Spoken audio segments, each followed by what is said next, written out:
Students, आज आपण उपयोजित लेखन यामध्ये निबंध लेखनाचा अभ्यास करणार आहे।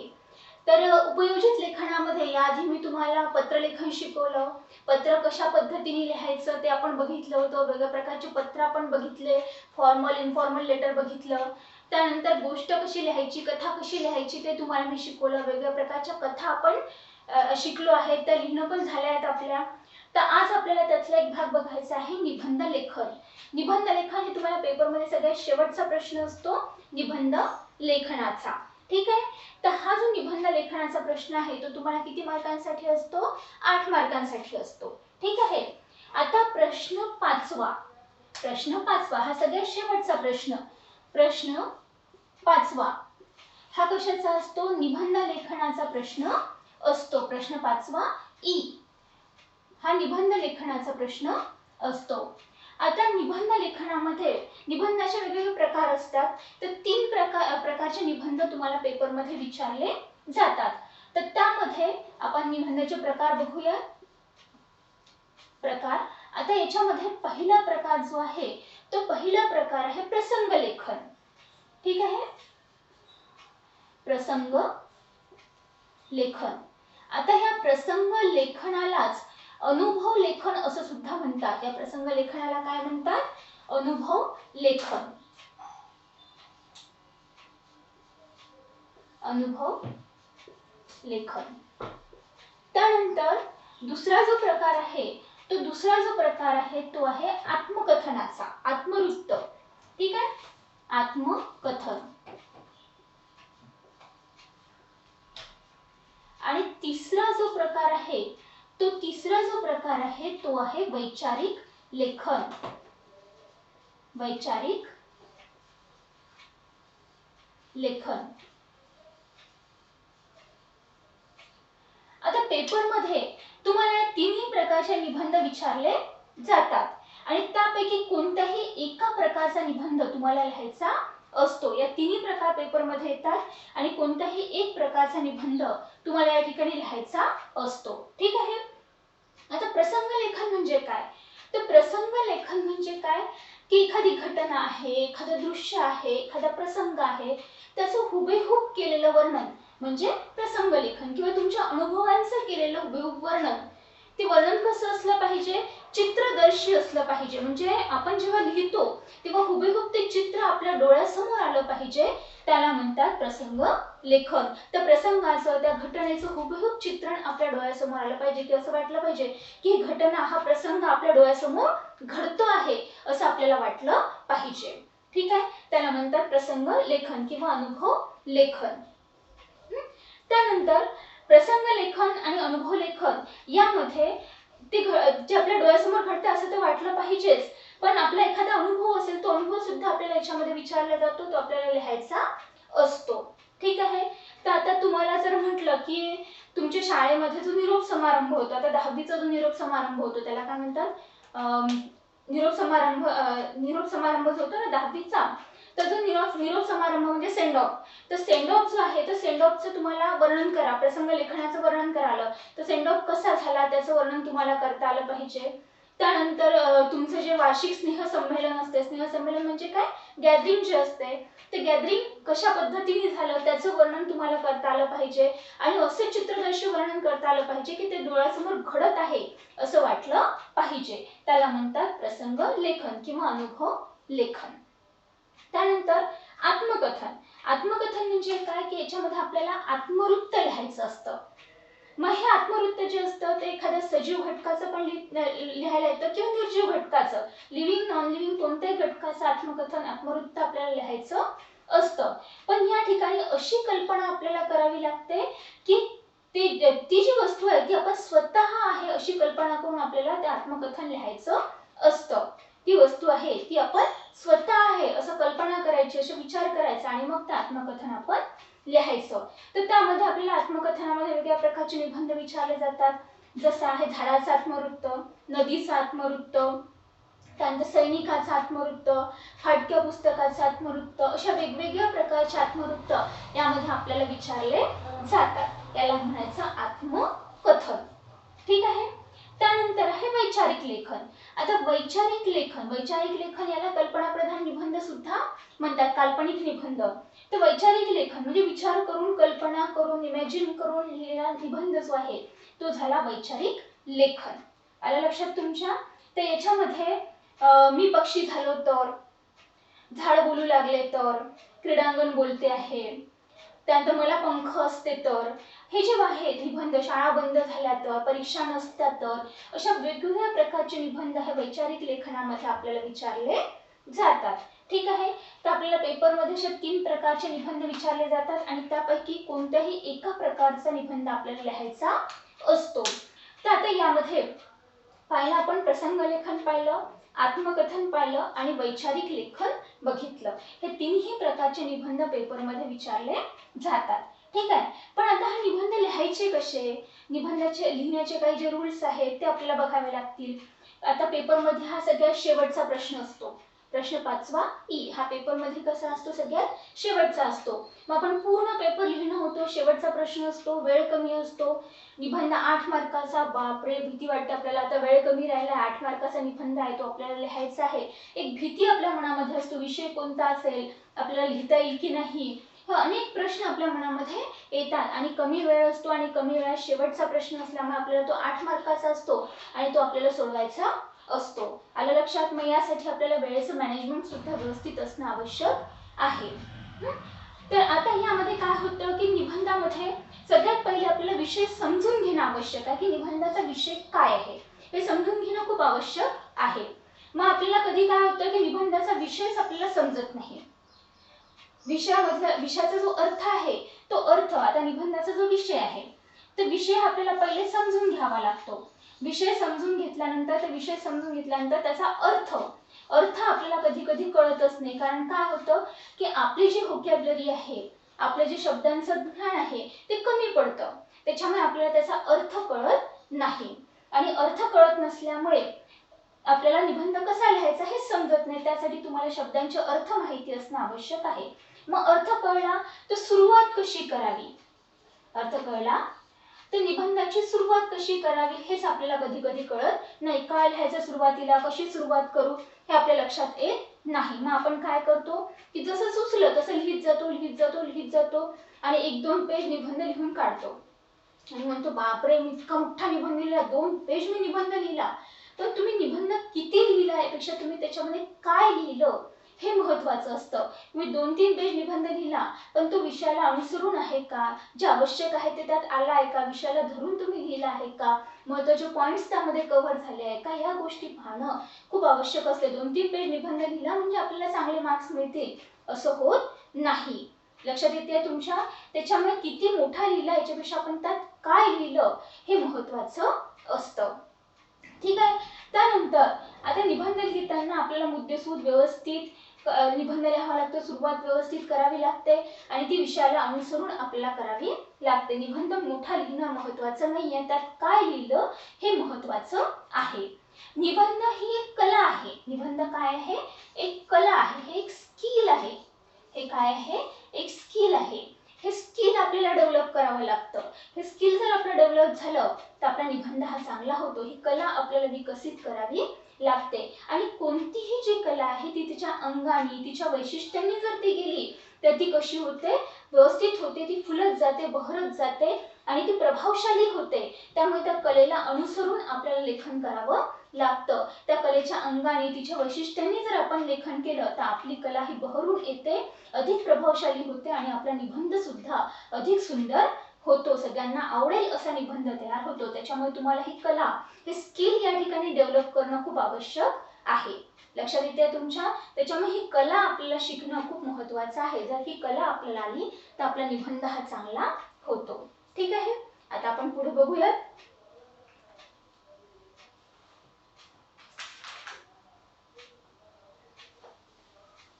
आता निबंध म्हणजे काय हे आपल्याला पाहायचं आहे. आपल्या विचारानुसार जी आपण मांडणी करतो, मुद्देसूद अशी मांडणी करतो त्याला म्हणतात निबंध. विचारानुसार इकडे बघा, विचारांची विषयानुरूप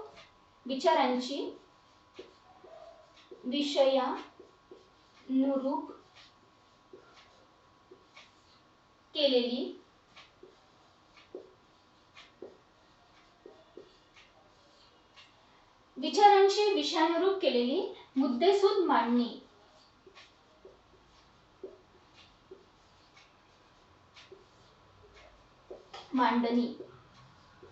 म्हणजे निबंध लेखन। आलं लक्षात? आपले जे विचार आहेत त्या विचारांची विषयानुरूप केलेली मुद्देसूद मांडणी म्हणजे निबंध लेखन। आपले विचार आहे ते विचार कसे असले पाहिजे, विषयाला अनुसरून, आपला निबंधाचा विषय काय आहे त्याला अनुसरून आपले विचार असले पाहिजे आणि त्यानुसार पॉइंट वाईज मुद्देसूद आपल्याला ते विचार मांडता आले पाहिजे। याला म्हणतात निबंध। विचारांची विषयानुरूप केलेली मुद्देसूद मांडणी म्हणजे काय? निबंध। आलं लक्षात तुमच्या? आता हे जे आहे याच्यामध्ये आपण काही पॉइंट्स पाहू की विषयाची जी मांडणी आहे ती कशी असायला पाहिजे। मांडणी ही सुसंगत मांडणी असायला पाहिजे। सुसंगत मांडणी। आता निबंधाची जी मांडणी आहे ती कशी असायला पाहिजे?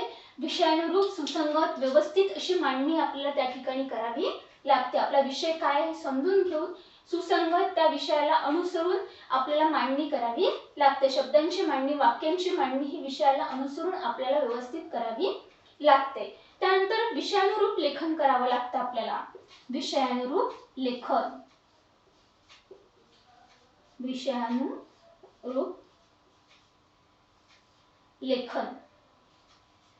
लेखन कसं असलं पाहिजे आपलं? विषयाला अनुसरून। नाहीतर कधी कधी काय होतं की विषय वेगळा असतो आणि आपण भलतंच काहीतरी त्यात लिहित जातो, विषय राहतो बाजूला आणि लिहितो आपण वेगळंच काहीतरी। तर असं नसावं। लेखन हे कसं असायला पाहिजे? आपल्या विषयाला अनुसरून, मुद्द्यांना अनुसरून लेखन असायला पाहिजे। आपला विषय बाजूला राहतो आणि आपण वेगळ्याच ठिकाणी भटकत जातो, वेगळंच काहीतरी लिहितो, असं व्हायला नको।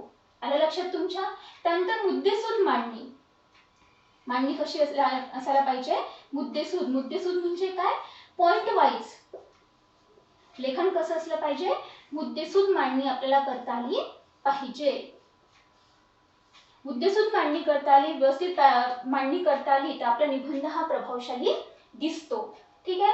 त्यानंतर आपण खूप निबंध लिहितो, खूप मोठा निबंध लिहित जातो, पण हे बरोबर नाही आहे।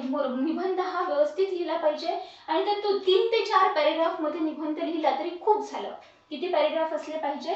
3 ते 4 पॅरेग्राफ मध्ये 3 ते 4 पॅरेग्राफ मध्ये आपल्याला निबंध लिहिता आला पाहिजे।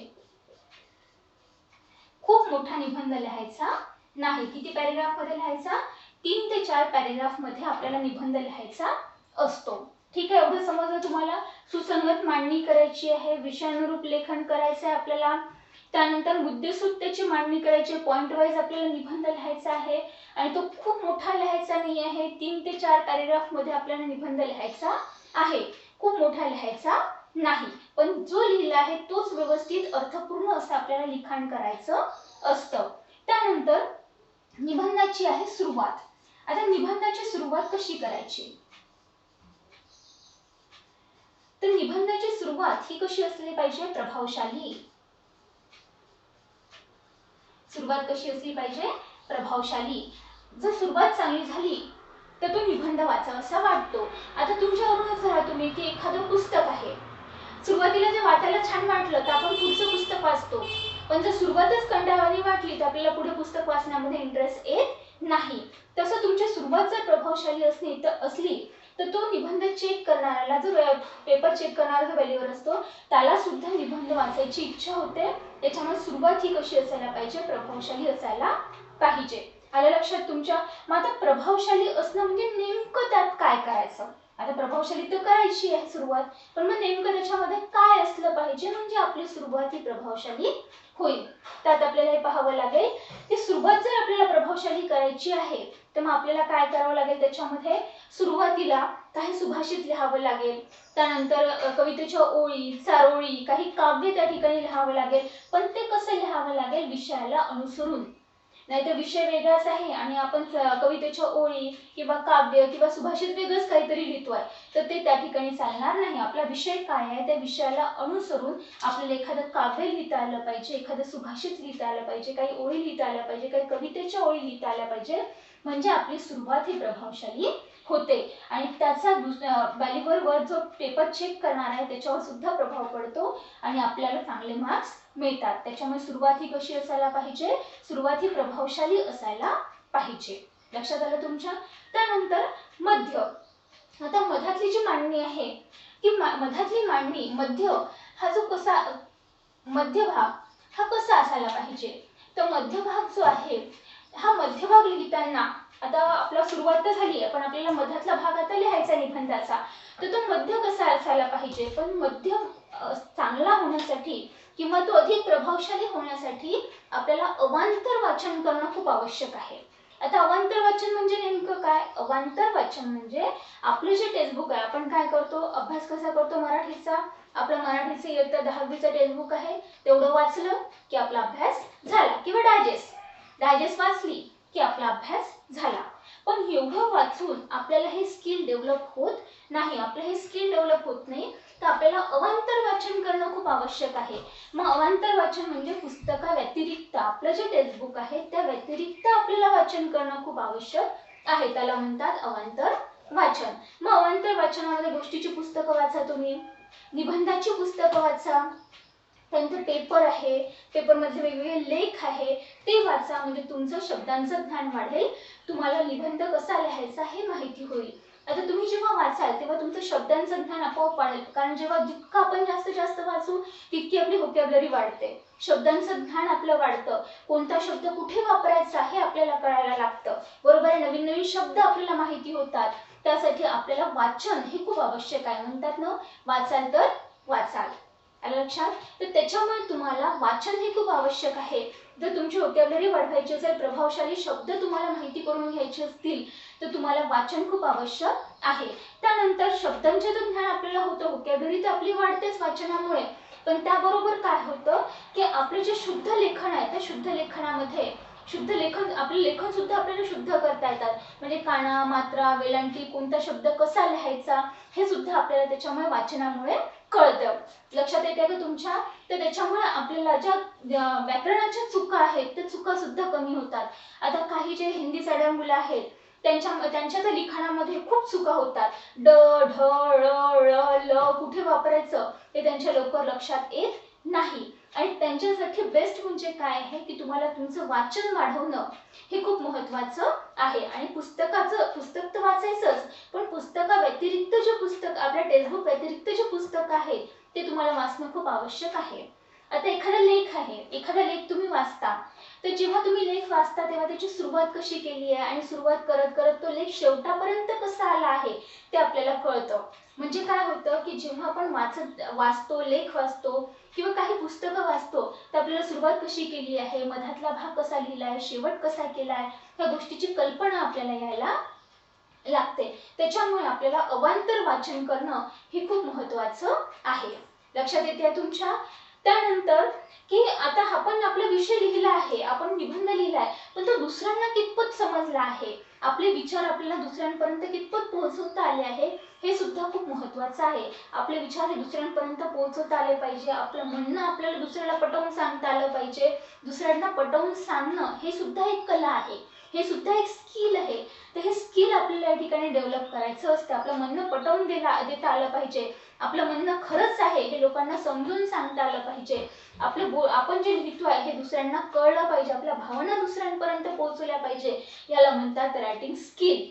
आणि हे स्किल डेव्हलप करणं तुम्हाला खूप आवश्यक आहे. आणि ते फक्त टेक्स्टबुक रीड करून ते स्किल तुमचं डेव्हलप होणार नाही आहे. तर तुम्हाला अवांतर वाचन म्हणजे टेक्स्टबुक व्यतिरिक्तही काही पुस्तकं जे आहे ते तुम्हाला वाचणं खूप आवश्यक आहे. लक्षात येते आहे? हा झाला मध्य. आता शेवट सुद्धा परिणामकारक असला पाहिजे. निबंधाचा जो शेवट आहे हा शेवट कसा असला पाहिजे, परिणामकारक शेवट असला पाहिजे. तो हृदयाला भिडला पाहिजे, मनाला भिडला पाहिजे, इतका सुंदर निबंध तयार झाला पाहिजे की वाचणाऱ्याच्या मनाला जाऊन तो भिडला पाहिजे, असा निबंध आपला तयार व्हायला पाहिजे, असा प्रभावशाली शेवट आपल्या निबंधाचा झाला पाहिजे. हे स्किल तुम्हाला डेव्हलप करायचं आहे. लक्षात येते आहे. आता तुम्ही पेपरच्या वेळेला काय करता, पेपरला जाता आणि पेपर सोडून आल्यावर बाहेर येता, अरे मैंने तो 2-3 पेज निबंध लिखा. अरे 2-3 पेज तुम्ही निबंध लिहिला आहे, पण त्यात तुम्ही लिहिलं काय? तुम्हाला वाटतं 2-3 पेज निबंध लिहिला म्हणजे आपल्याला चांगले मार्क्स मिळणार आहे, असं नसतं. किंवा आपल्याला सुचते म्हणून लिहितच राहता तुम्ही. 2-3 पेज लिहिता, अरे पण तुम्ही त्यात लिहित काय आहे हे महत्त्वाचं आहे. लक्षात येते आहे का? 2-3 पेज निबंध लिहिला म्हणजे आपल्याला चांगले मार्क्स मिळाले असं होत नाही. ते निबंध लेखन जो आहे तो व्यवस्थित लिहिलं गेलं पाहिजे, शब्दांची मांडणी व्यवस्थित असायला पाहिजे, सुसंगत लेखन पाहिजे, विषयाला अनुसरून मुद्देसूद लेखन असलं पाहिजे. आणि 3-4 पॅरेग्राफ खूप झाले. 3-4 पॅरेग्राफ मध्ये आपल्याला निबंध लिहायचा असतो. आणि सुरुवात ही प्रभावशाली असायला पाहिजे, मध्य पण छान झाला पाहिजे आणि शेवट हा सुद्धा परिणामकारक झाला पाहिजे. तो मनाला जाऊन भिडला पाहिजे, म्हणजे तुमचा निबंध सक्सेस झाला. लक्षात आलं तुमच्या? अशा प्रकारचा निबंध आपल्याला लिहायचा असतो. ठीक आहे. आता याच्यानंतर निबंधाचे जे प्रकार आहेत ते आपण पुढच्या व्हिडिओमध्ये बघूया आणि प्रत्येक प्रकारचे निबंध मी तुम्हाला लिहून देणार आहे. ठीक आहे.